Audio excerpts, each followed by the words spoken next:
I'm investigative journalist Molly Barrows.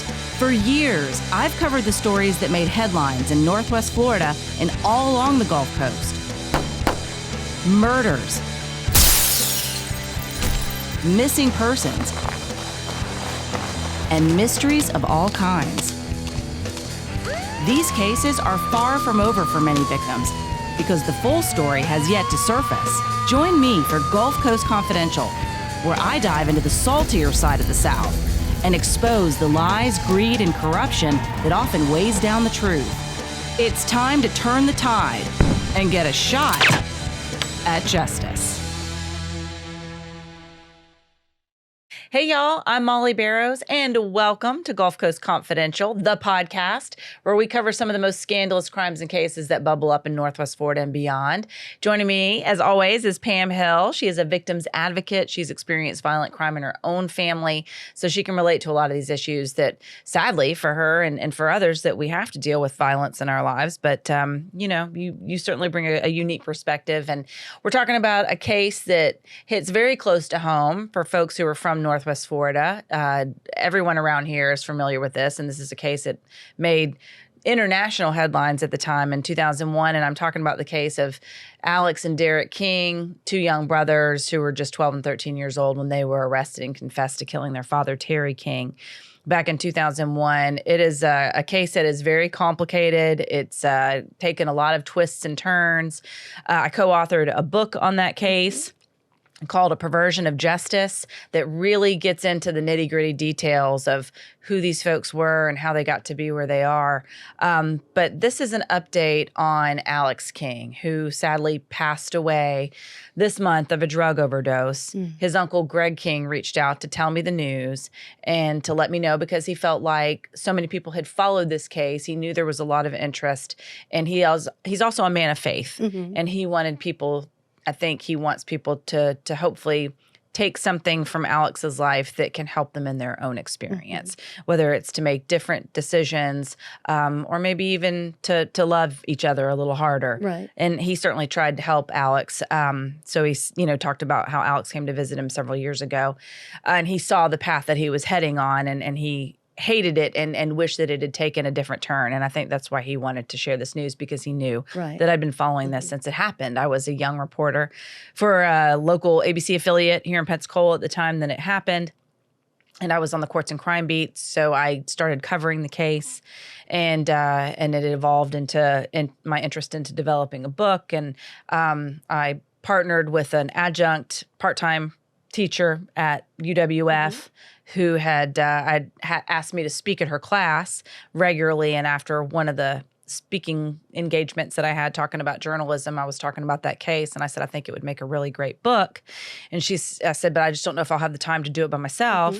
And she offered to help. Wow. And so that became the journey of the book. And so anyway, there's a lot on the record. There's a lot off the record. This is just a fascinating case. And it's just heartbreaking that Alex ended this way, that this is the end of his story. It is very sad, and I do believe the uncle reached out to you because you have been a good steward of this story, and you've been a good steward of what you let us know.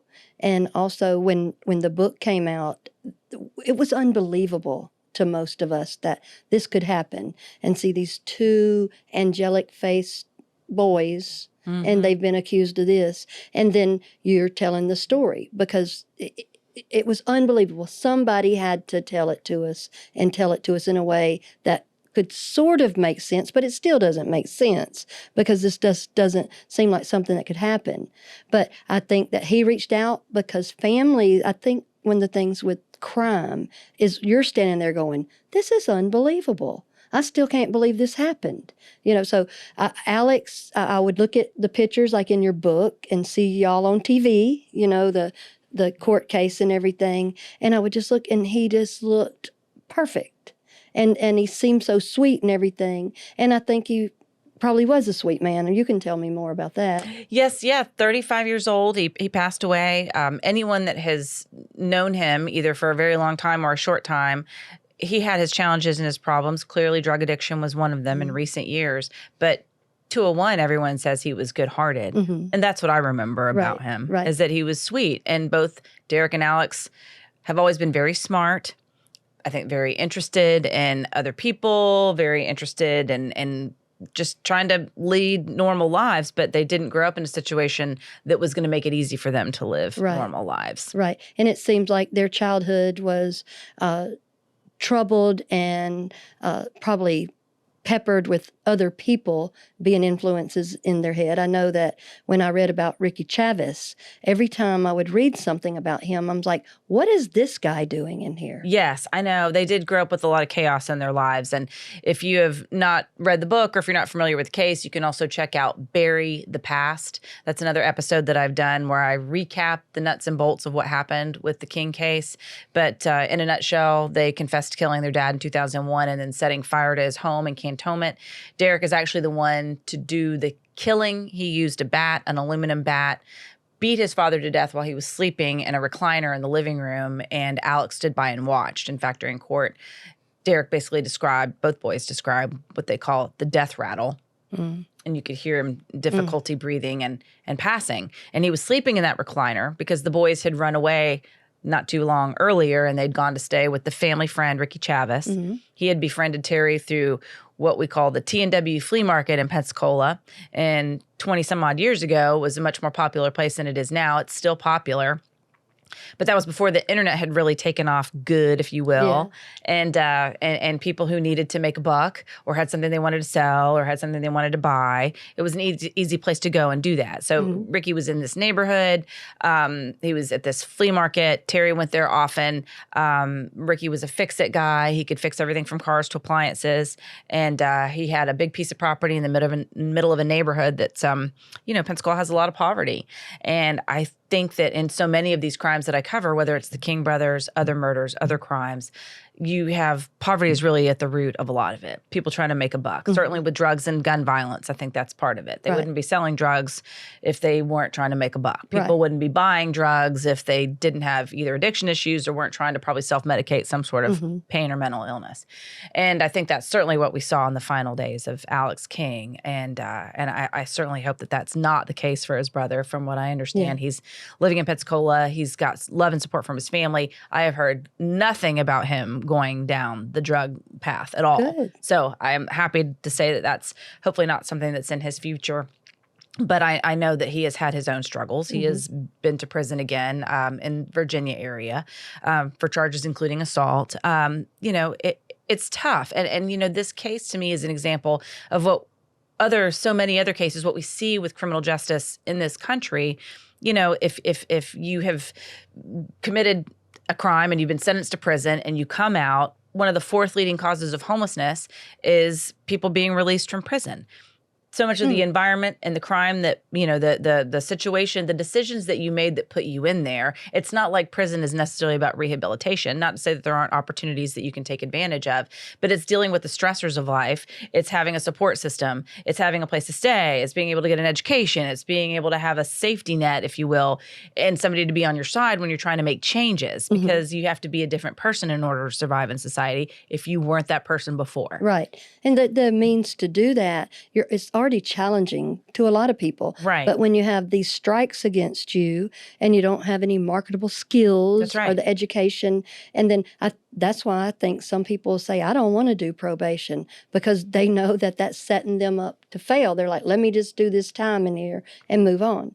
But that's what I was going to ask you too about, like Alex, when he was basically, 20 years old when he got out? Yes, Alex was 19 and Derek was 20. They were each sentenced basically to 7 and 8 years, and they got a year for time served because they'd been in the jail awaiting trial.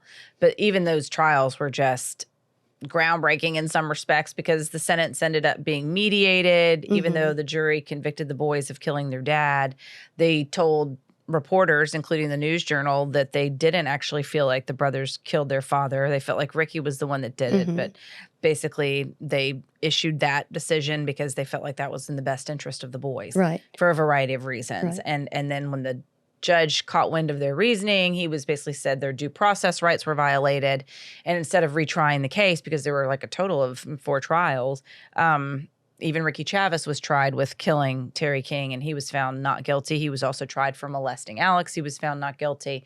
And then the boys were each tried for killing their dad. And they were convicted, but because, again, the conviction and the sentence were thrown out, or the conviction was thrown out, and because their due process rights were violated, and then they had a mediated sentence.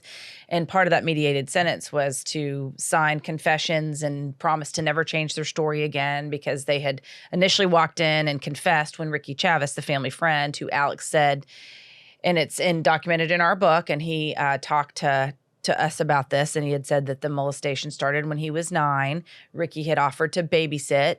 Terry King suffered from narcolepsy. He did not have a lot of education, so he was surviving on a minimum wage job at a local print shop.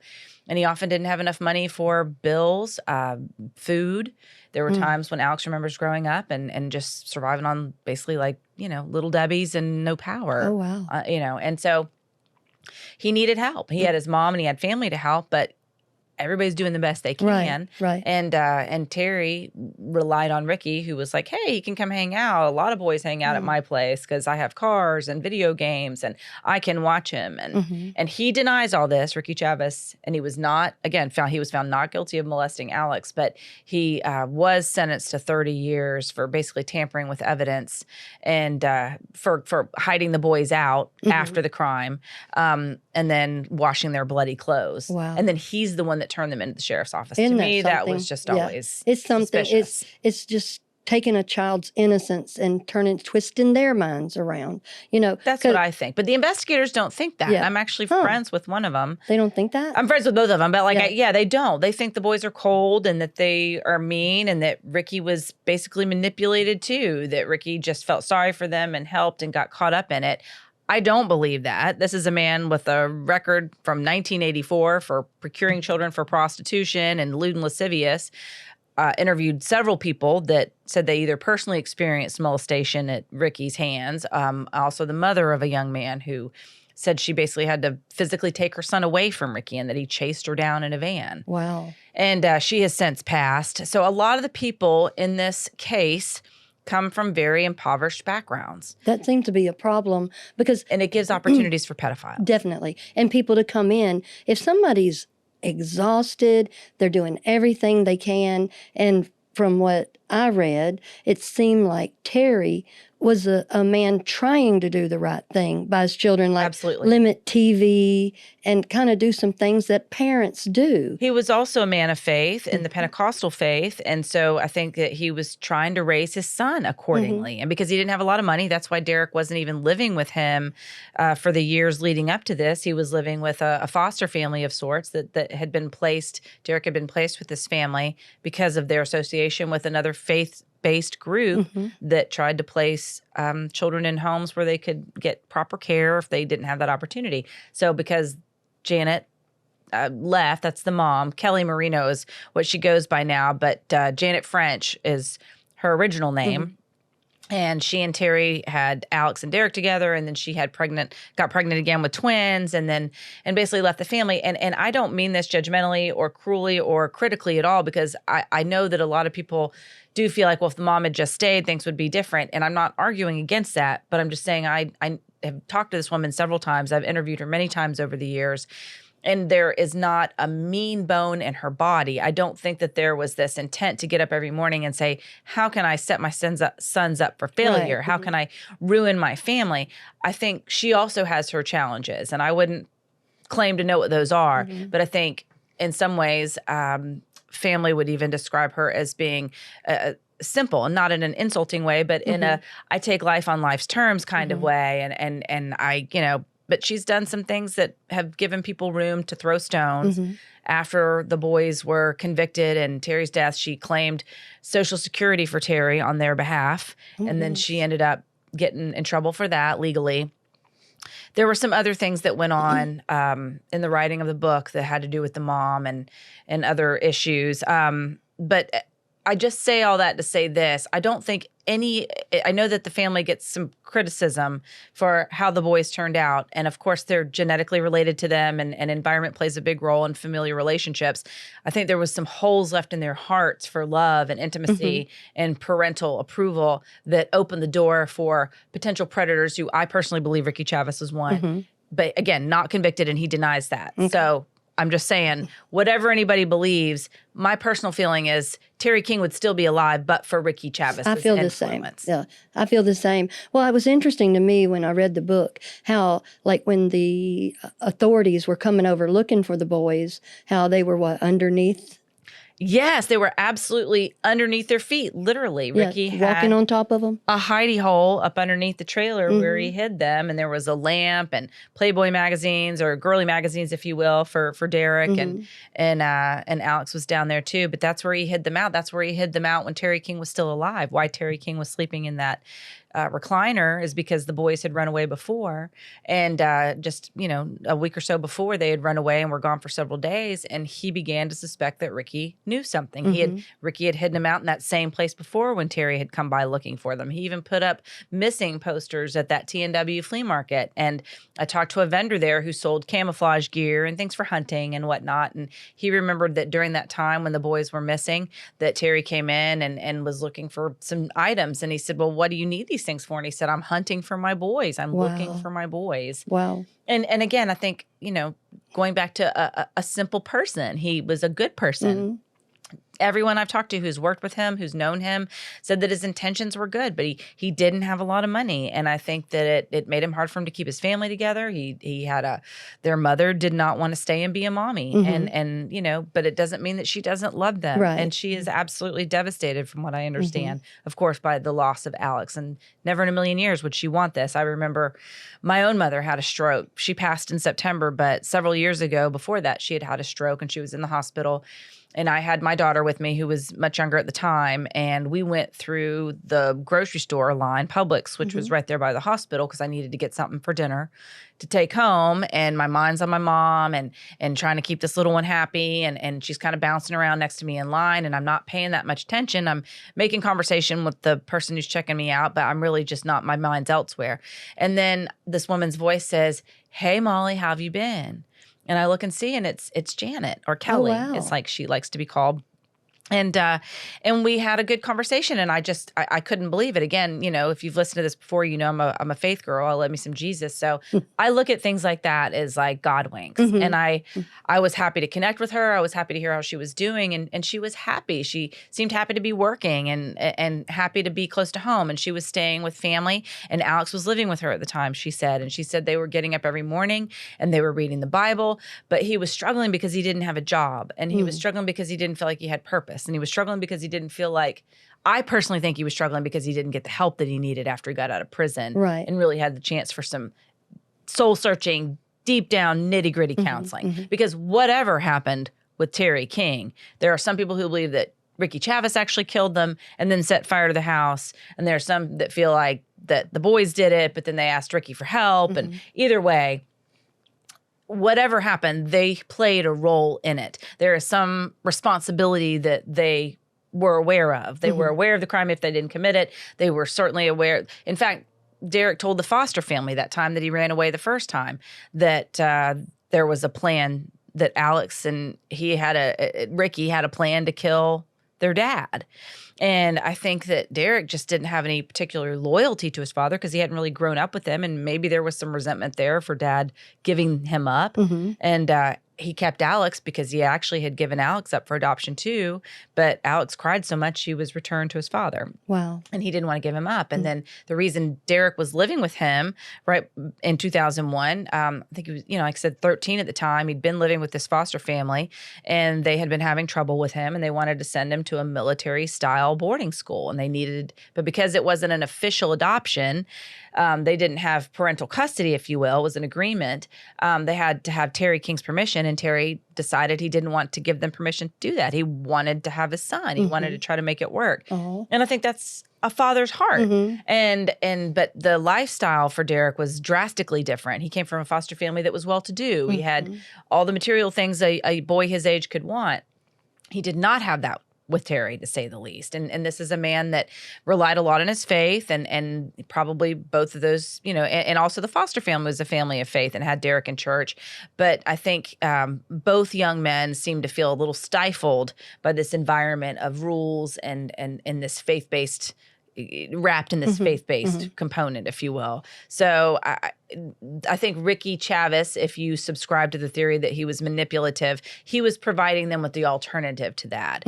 If you do believe that he was molesting Alex, he was meeting a need for love in Alex's mind that he wasn't getting, because that's what manipulators and pedophiles do. Again, he denies it. I'm not saying that's what Ricky is, but based on his criminal history, based on the people that I interviewed, this is what I believe. Right. And so I just think that he took advantage and offered them solutions in their limited and immature way of looking at things. And Terry King caught on after that time they ran away. I think he realized that Ricky Chavis maybe didn't have his best interest at heart as a father, and he was starting to limit his access to his boys. He was limiting Ricky's time with Alex especially, and I think that frightened Ricky, and I don't know, and upset him. And so I do think that, I don't know that Ricky planted that idea in their head, but I think he certainly made it clear by hiding them out from their own father the first time that he implied to them through that action that he's on their side. What they want, which was skipping school and giving Derek weed and girly magazines, meeting giving what every parent wouldn't want. Right. The opposite. Right. Right. So they want to be with him. And it's a way to, again, superficially meet their needs. And they decided that they would rather be with him than their own father. And maybe they saw killing him as a way out. Right. Well, because they had more than their needs met, they had the desires met, what they want. And this, that, and the other. And given a child's going to like candy. A child's going to like to stay up all night. A child's going to play games. A child wants to eat or drink whatever's there with that. And I think that he certainly, no matter what he did, he certainly taught them that it's beneficial to them to do wrong. Absolutely. And that's what bothered me, I guess, when I talked to, my friend, the investigator, Terry Kilgore, and I love him and he's wonderful and we've been friends for a long time.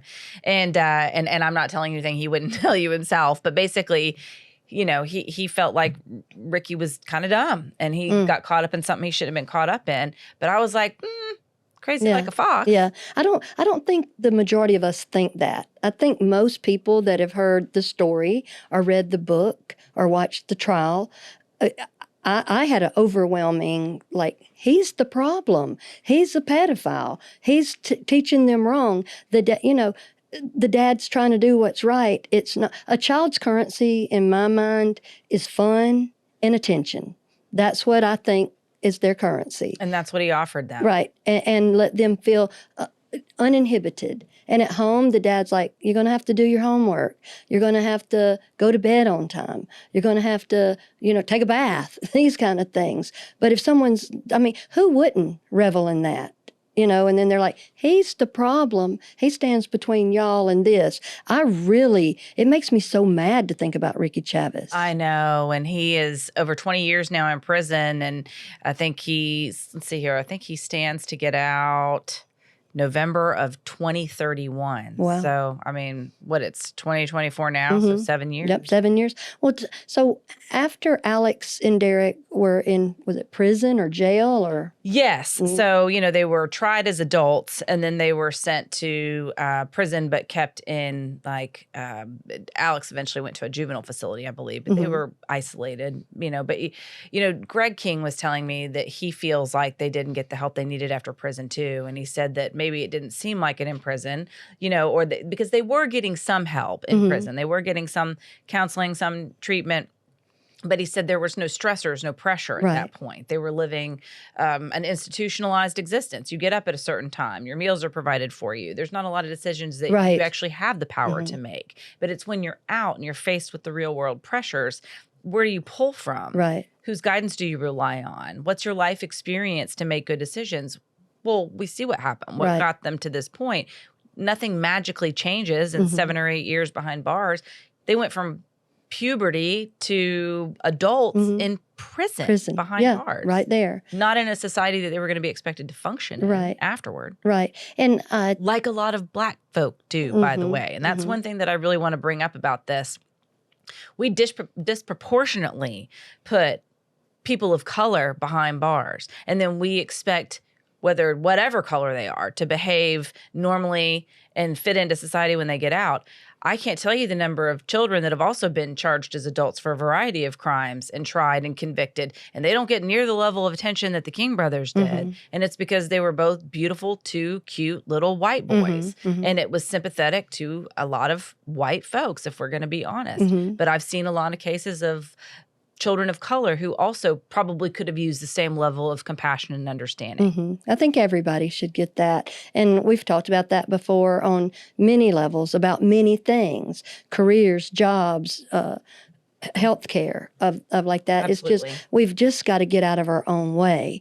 But the interesting part about this is when you told me the uncle had called you, it made me, it was just such a sweet moment because I thought, you actually, how people say, I wrote the book on that.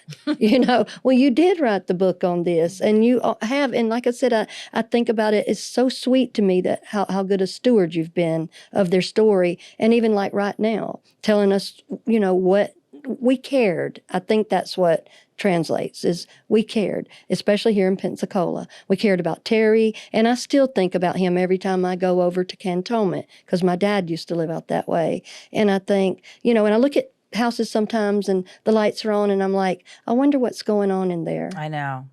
I know. It's not always like our house. But so what was Alex doing when he got out of prison? What was his job? So I think both of them struggled to find a little bit of work, but folks who followed the case may have seen his appearances on Larry King and the Today Show, basically talking about he went to live with the woman who I co-authored the book with, Catherine Medico. She had her girls write to them when they were in the Escambia County Jail. Her children were around the same age as the boys at the time, and she had fostered a personal relationship with them. Personal relationship with a lot of the family members. Basically, I had the connection because I was the reporter on the story and I introduced the family to Catherine. And then I think she kind of pursued a personal relationship with the boys. And certainly I try to keep a relationship with all the people that I interview because they're sharing the most deepest and darkest and painful times in their life. And I always want to be respectful of that. But at the same time, my job is to tell the truth. Right. And to try to paint a picture because I want people to understand. Whatever the case may be, it's about seeing human beings as human beings and making decisions for that reason.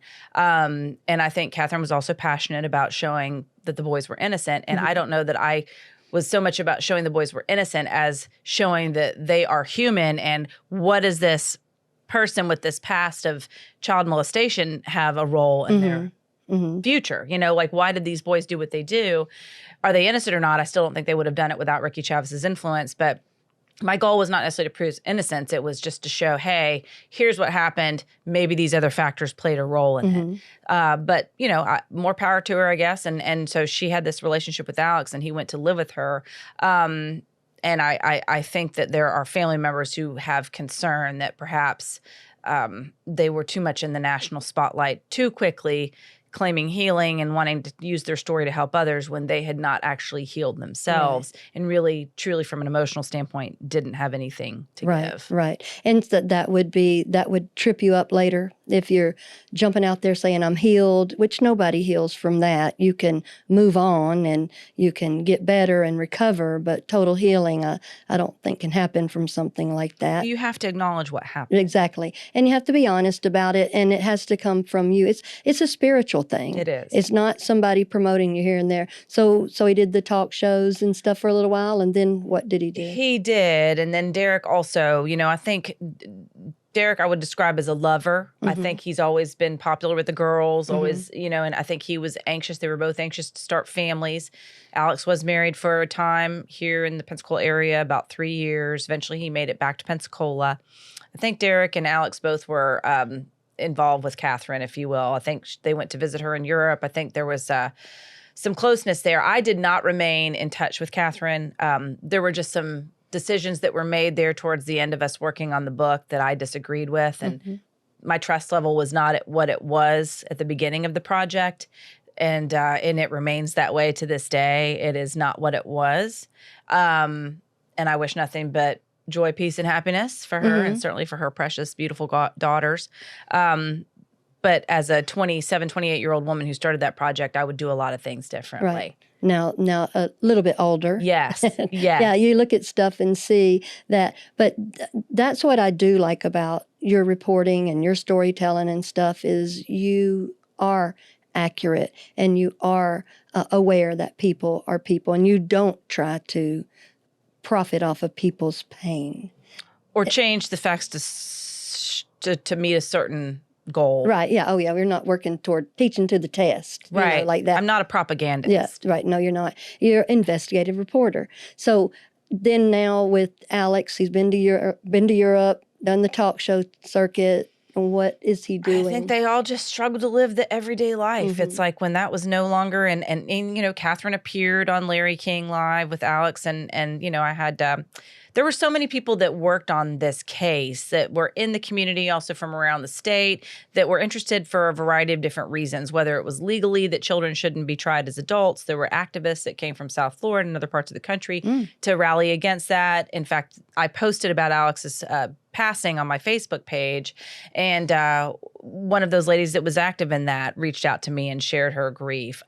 Rosie O'Donnell, the comedian, became involved in this case and hired additional attorneys for the boys, and one of those was a lady named Jane Abrams, and Jane commented on my post and was like, I'm so sorry to hear this, because this case really touched a lot of people, and like I said, that's what I'm saying, it's so layered and so takes so many twists and turns. But Derek had reached out to me at one point when he was living in Jacksonville, and he needed a reference for a job that he was applying for at Subway. Wow.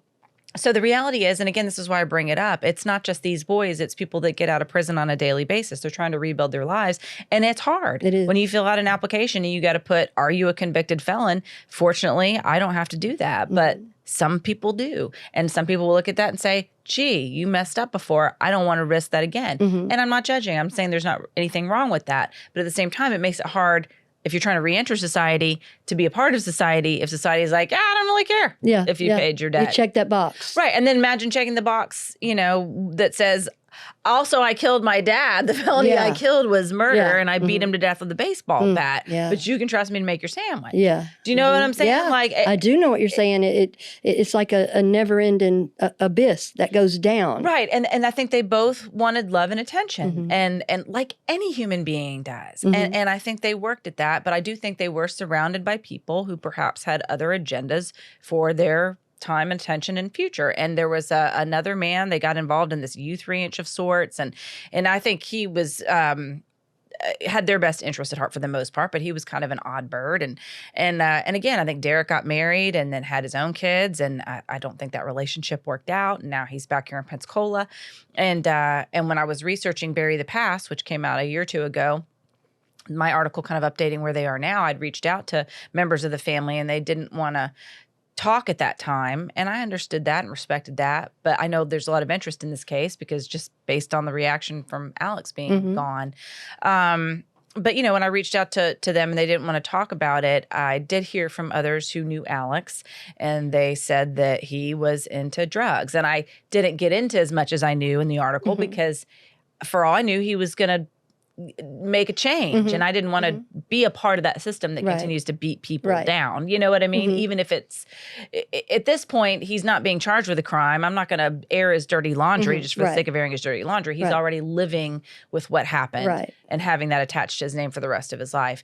I personally think Alex just gave up. I think he was full of pain, and I think he is hurting from whatever happened, whatever his role was and all of that. I think his relationship with Ricky Chavis was incredibly damaging to him. I don't think he was necessarily surrounded by people who always had his best interests at heart. And I think there came a turning point where he just made a decision. I don't want to submit because it hurts too much. Right. I his uncle said that he had an issue with being in a confined place. So 5 years ago, Alex came through Pensacola. He said he was homeless then, and he stayed with Greg for a few days, and then Greg got him to Waterfront Rescue Mission, and he stayed a few days there. For those who aren't familiar, Waterfront Rescue Mission is a program. They have a faith-based addiction program, and if you enroll in it, it's primarily for men, or the addiction program is for men, but they also serve as a shelter, and as a temporary shelter, they'll help place both men and women. But in this particular addiction program, time, which Alex was into drugs then, Greg said, you have to in order to live there and become self-sustaining, you've got to go through their program and submit to these changes. And it includes job skills training and also counseling, Wow. and it's all faith-based. And it has been very successful. I actually did a story on it not too long ago. I mean, they're about to celebrate just this. Next year, this year, they're actually celebrating, I think it's like 50 or 60 years. Wow, wonderful. Of being in their area for a long time. And they've got a good track record with helping with those folks. But Greg said Alex left after a few days because he just had a difficult time in confined spaces.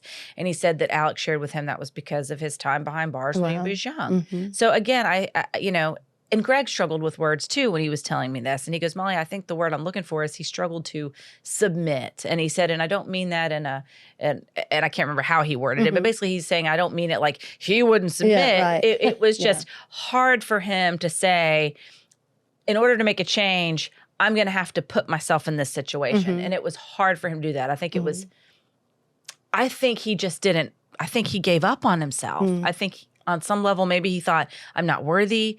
I'm not lovable. What I've done is I can't be forgiven for. I'm not going to forgive myself. And I don't know. These are just my thoughts that go through my head. But I know Greg had tried to reach out to me for a day or two before we actually connected. And I was busy, like a lot of us are.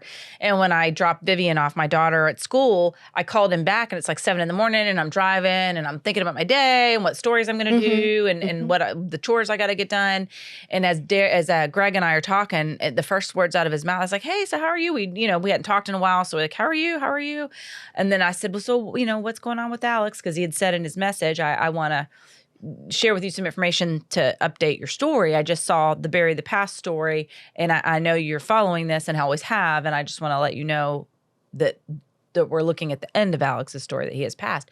And I literally just felt like all the air go out of my body. And I just, I'm driving, so I'm concentrating on driving, but like I just remember focusing on the road in front of me and just hearing his voice, and I'm like, it just never occurred to me that this boy would pass. At 34. He's 35. 35. Yeah. It just didn't occur to me that was, we all had fought for so long to have some kind of a better outcome. They already had this unusual situation of having the sentence that was mediated. They'd been convicted of murder. And so most people that happens to, they spend the rest of their lives in prison in Florida, or in some cases they go to the chair, or executed. But that's not what happened with these boys, because there was so much attention and focus put on it. And because it was such a crazy, convoluted, wild case and all these legal twists and turns, they'd been given this chance. It didn't cross my mind that I didn't necessarily expect them to come out and be, set the world on fire. Right. But I thought maybe they would at least have a chance to lead a normal life, a 9-to-5 job, or some kind of a family or whatever. And I think Derek is trying to do that and has tried to do that. But life is hard. And when you're coming at it with a limited skill set, sometimes you got to figure out, how do I get the skills to have the life that I want? Right. And I just think Alex did not have a lot of the tools in his belt, and he didn't have it to pull from to make those changes. But I didn't dream he would pass of a drug overdose. But when you look at addiction and the toll that it takes in this country and across the world, really what I feel like Alex King is an example of in this high-profile true crime case that has been covered in so many different documentaries, Alex King is no different in so many ways than a lot of the sons and daughters and fathers and mothers and sisters and brothers who die every day from accidental or inadvertent and sometimes on purpose drug overdoses because they don't feel they're worthy to change and heal and fight for a better life. Right, right. And they don't necessarily have to be homeless or a person with a felony conviction. It can be the person that lives next door to you in Marco Island. The disease of addiction and all the other things that go along with it, like feeling not heard or not seen or homelessness or not having a job or something. There's so many things that can contribute to that I think that maybe when we see this with someone, because I feel like I know them a little bit.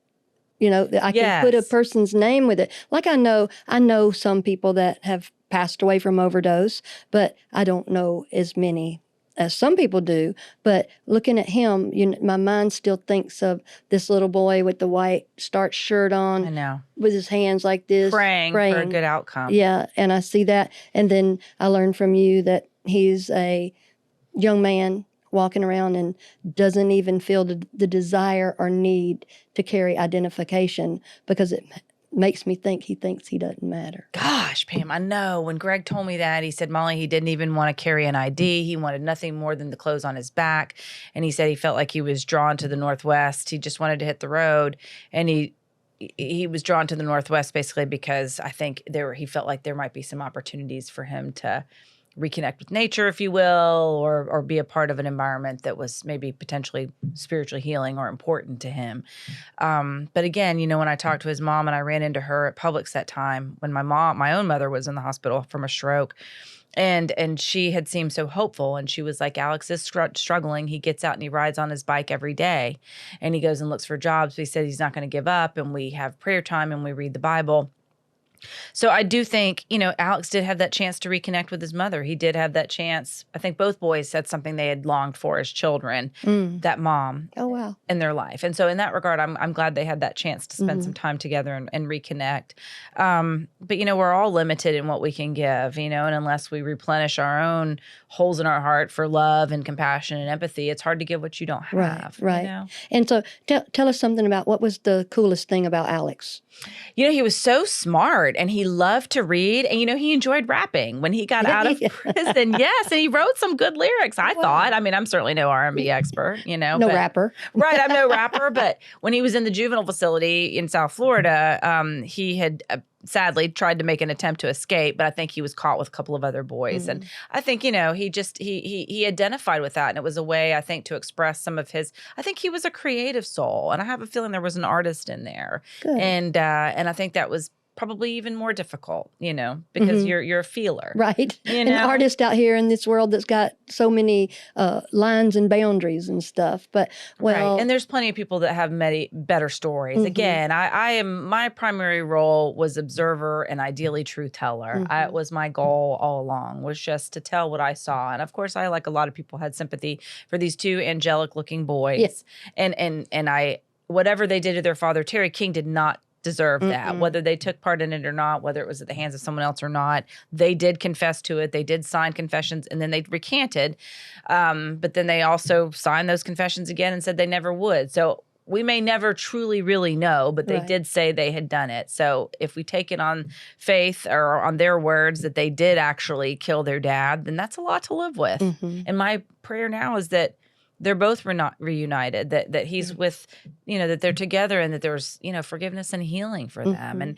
And I don't claim to have a personal relationship with them. I don't claim to have a personal relationship with anyone of the family, but I do have respect for their situation. And I do want to tell, and have told and done to the best of my ability, their feelings and thoughts on all of this. They didn't want to see those two young boys, I should say, go to prison for the rest of their lives. I don't think anybody wanted that. They wanted to see them healthy and happy and whole. And this is not the outcome that anyone wanted. And I feel like, to a great extent, Alex's passing, that post that I did on Facebook, has just kind of been an outpouring of grief for other people who are also sad and disappointed over this outcome. Right. And I think about grief as love with nowhere to go. So people are expressing their love, and in the form of, like, just telling you because you told us the story. Yes. So there is going to be, Greg told me that they ran the tests. So Alex is in this hospital, or he was in this hospital in Montana, Missoula, Montana. And apparently he had been brought in for overdoses several times, and they'd brought him back. And this last time it gave him a massive heart attack. And Greg wasn't entirely sure what the drug was, so I'm going to try to find out more about that. But it stopped his heart, and it caused him to have lack of oxygen to the brain and left him brain dead. So that's when they notified the family. In fact, Greg was the one that they got a hold of. They couldn't reach anyone else. And they were at a point, and this is something else. Again, I think this is an example of all the lost souls that go throughout the country, and these hospitals that are dealing with these overdoses and probably no identification, just like Alex didn't have. And they're working hard to try to find somebody who knows them or cares, so that they don't just go to an indigent burial. Well, they reached a family member, and they reached Greg, and then they were running tests to determine, because he has organ donor on his Florida driver's license, if his organs could be donated. And Greg told me that they identified 4 different donor families, and he did have surgery this week that enabled them to harvest those organs and give them to people who could use them to sustain their lives. So in that regard, he is a blessing. I think Alex would have wanted. That's why he had organ donor on his driver's license. He was a good-hearted kid. He was. So. And so, yeah, that part. And then they're going to have him cremated and then have his remains sent back home. And then Greg King told me that they're going to have a memorial service for him that he wants to invite everyone to, because he realizes that so many people followed this case and were interested. And I think he wants people to know Alex a little bit better, perhaps see him in a different light, and also see him a little bit as perhaps a cautionary tale, how to make decisions to make the most of your life and not a wasted life. Not to say that Alex was a wasted life, because I believe in a Heavenly Father who loves and forgives, and all things work together for good. And sadly, Alex is not a part of this world anymore, but Derek certainly is, and many others who struggle with drug addiction are still here. And I think Greg wants to use this as an opportunity to share his faith and give other people a chance to say goodbye who followed Alex and cared. It's very nice. Is that going to be in Pensacola? Yes, and we don't have the details yet, but I'll let folks know let as us soon know. as I know. Okay. Well, thanks for sharing all that. I have so many questions still, and from reading and your book there. Yeah, and we can talk about it some more, but I do appreciate this opportunity to talk a little bit about it now with you and then our listeners, because this was the story that really, hadn't been reporting very long professionally, just a few years into my career. And I'm still talking about this case 20 years later. And you can't help but, have, I won't say an emotional attachment per se, but I care. I care about this one. I care about a lot of cases. I care about what happened to Sharon ate a lot. Wouldn't it be wonderful if Brandon ate a lot, your nephew, had a real epiphany and was like, you know what, I'm just so terribly sorry for what I've done. Right. I want to make amends. I want to atone. I want to change. Right. Maybe it was schizophrenia, maybe it was not, but I do recognize the pain and the trauma that I've caused. And I think that those boys, to a certain extent, have been trying to say that in their own way and maybe just weren't given the right opportunity or didn't know how to express that. Right. At least they were open to it and tried. So I give credit for that. And once again, I'm just going to say the reason I think that they keep reaching out to you and you keep telling the stories because you are a good steward of it, and I appreciate that. Well, Pam, thank you so much for listening to this, and You're welcome. Wanted to share that with the audience as well, especially those folks who have been following this story, and we'll continue to follow it and talk more about it. But that is it for this episode. Alex King, rest in peace finally, and we appreciate you as always for joining us on Gulf Coast Confidential. I'm your host, writer, and producer Molly Barrows, with co-host and researcher Pam Hill, and a big thanks as always to our director, editor, and production engineer James Roy. He's the man that gets it all done. And you can listen to more of our Gulf Coast Confidential conversations wherever you listen to your favorite podcast. You can also watch on the Gulf Coast Confidential YouTube channel. Don't forget to like and subscribe. All right, we'll see you next time. Bye.